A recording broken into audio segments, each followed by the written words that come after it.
चर्चा चाललेली होती. आज मोठ्या प्रमाणावर जळगाव, धुळे, नंदुरबार आणि काही यवतमाळ अशा जिल्ह्यातल्या कार्यकर्त्यांनी एकेकाळी त्यांनी महत्त्वाची पदं भूषवलेली आहेत, मंत्रिमंडळामध्ये भूषवलेली आहेत, विधिमंडळामध्ये भूषवलेली आहेत. काही आत्ता विद्यमान मार्केट कमिटीचे चेअरमन आहेत, व्हाईस चेअरमन आहेत, काही डायरेक्टर आहेत, वेगवेगळ्या संस्थांच्यावर काम करणारे हे सगळे सहकारी आहेत, महिला भगिनी पण आहेत. असा बऱ्याचशा वयोगटातल्या मान्यवरांनी आज राष्ट्रवादी काँग्रेस पक्षामध्ये प्रवेश केला आहे. मी त्यांचं मनापासून स्वागत केलेलं आहे. माझा आता पुढचा कार्यक्रम तुम्हाला माहिती आहे जांभोरी मैदानावर आहे. तिथं 6 वाजता देवेंद्रजी येणार आहेत. त्याच्या आत मला तिथं पोचायचं आहे.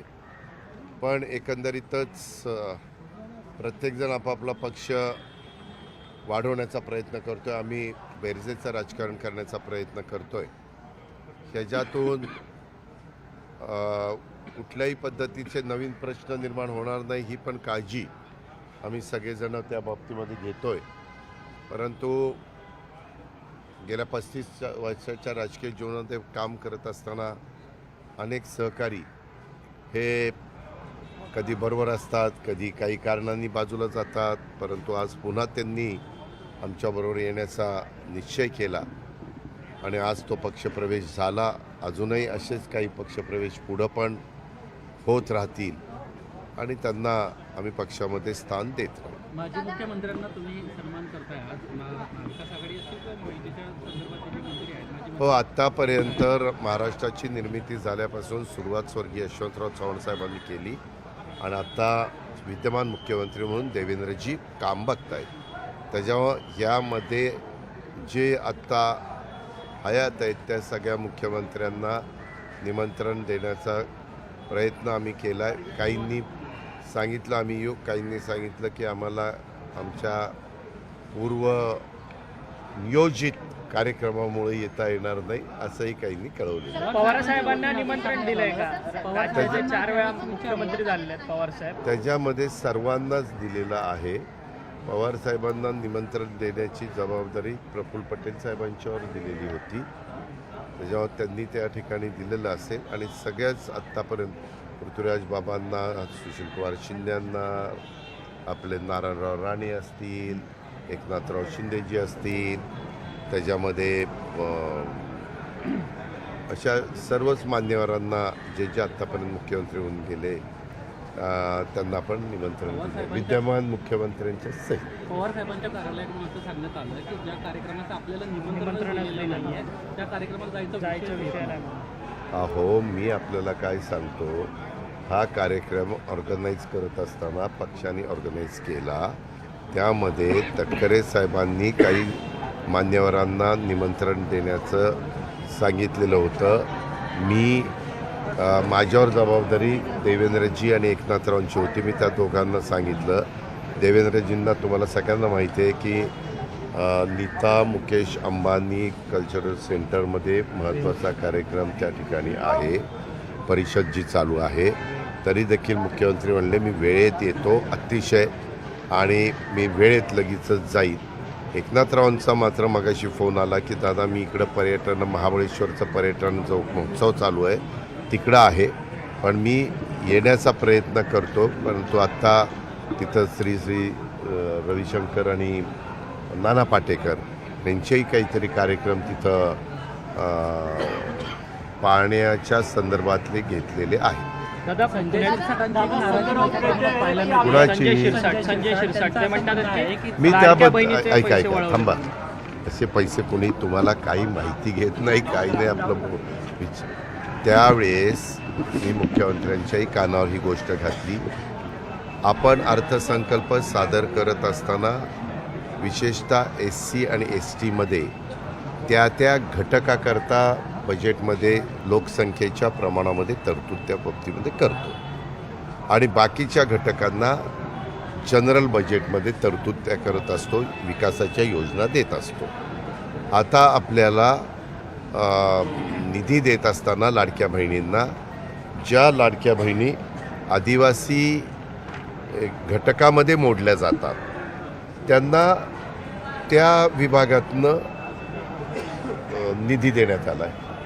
ज्या माझ्या लाडक्या बहिणी सामाजिक न्याय विभागामध्ये मोडतात, त्या घटकात मोडतात, त्यांना त्या विभागाकडनं निधी घेतला आहे आणि ज्या बाकीच्यांना सर्वसाधारणमध्ये दिला आहे. ह्याच्यामध्ये म्हणजे मला तर काही वेगळं केलं ते असं काही वाटत नाही आणि हा निर्णय घेताना हा कॅबिनेटने घेतलेला आहे.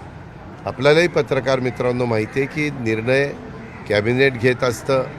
अर्थसंकल्प संपूर्ण आम्ही तयार केल्यानंतर त्याच्यावर सर्वांच्या सह्या असतात.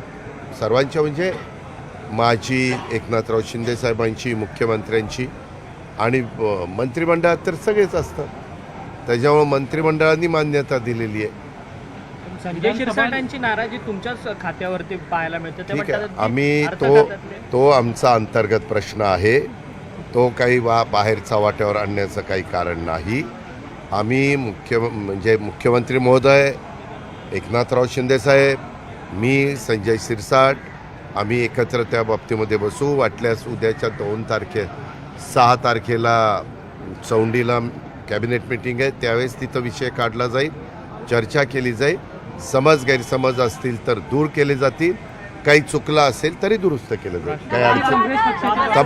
काही अडचण नाही ना आपल्याला. राष्ट्रवादी काँग्रेस पक्षाच्या बाबतीत एक सवाल उपस्थित होतोय दादा.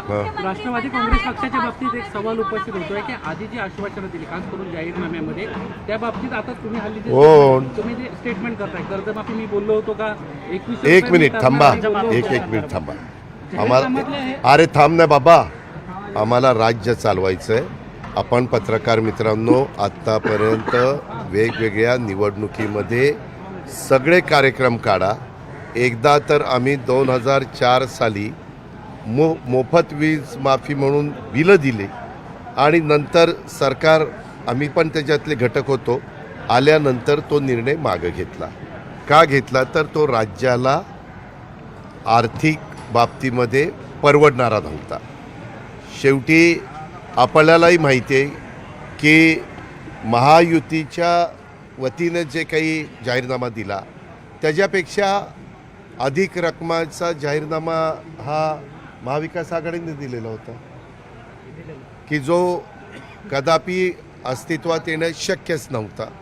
कारण तेवढा भार, मी पण इथं अनेक वर्ष अर्थमंत्री म्हणून काम करतोय, तेवढा भार उचलणं हे शक्य नव्हतं. पण बरेचसे राज्यकर्ते असंही करतात की आल्यावर पुढं बघता येईल, नंतर आपण ठरवू. पण लोकांना आपल्याकडं वळवण्याच्या करता, आपल्या पक्षाच्या उमेदवारांना मतदान करावं अशा पद्धतीनं आकर्षित करण्याच्या करता अशा गोष्टी देश पातळीवर आणि वेगवेगळ्या राज्य पातळीवर होत असतात. त्याबद्दल सगळ्यांनीच गंभीरपणे विचार करण्याची गरज आहे की उद्याच्याला घोषणा केल्या जातात आणि नंतर त्या घोषणा प्रत्यक्षात कृतीमध्ये आणता येत नाही, त्यावेळेस तिथं थोडंसं वेगळा निर्णय घ्यावा लागतो. मग शेतकऱ्यांची कर्जमाफी होणारच नाही हा ठाम निर्णय आहे का महायुतीचा? असं कोणी तुला सांगितलं? असं कुठल्याही पक्षाचा, उद्या मुख्यमंत्री तू झाला ना बेटा, तरी तू तसा निर्णय घेऊ शकत नाही. त्या वेळेची परिस्थिती बघून, काय परिस्थिती आहे, शेतकऱ्याचं नैसर्गिक संकट काय आहे, त्या सगळ्या गोष्टी बघून त्यावेळेस ते निर्णय घेतले जातात. मागं देवेंद्र फडणवीस मुख्यमंत्री असताना त्यांनी एकदा कर्जमाफीचा निर्णय घेतला. UPAचं सरकार केंद्रात असताना त्यांनी एकदा कर्जमाफीचा निर्णय त्या ठिकाणी घेतला. त्याच्यानंतर आत्ता उद्धव ठाकरे साहेबांच्या नेतृत्वाखाली आम्ही जे सरकार स्थापन केलं त्यावेळेस कर्जमाफीचा निर्णय झाला. म्हणजे आत्तापर्यंत महाराष्ट्रामध्ये 3 वेळेला कर्जमाफीचे निर्णय झालेत. ही गोष्ट आपल्याला कुणाला नाकारता येणार नाही. आजच्या घडीमध्ये काही गोष्टी प्रत्यक्षात कृतीत करण्याच्या करता काही अडचणी असतील तर त्याचा व्यवस्थितपणे विचार करून ज्यावेळेस आपल्या राज्याच्या अर्थव्यवस्थेला झेपेल आणि त्याच्यातून इन्फ्रास्ट्रक्चरच्या विकास कामावर कुठलाही परिणाम होणार नसेल. आता ते तर सगळे म्हणत होते की लाडकी बहीण योजना पण निवडणूक झाल्यानंतर बंद करतील. आम्ही चालू ठेवलेली आहे. आम्ही 1,500 रुपये देतो पण चालू ठेवलेली आहे.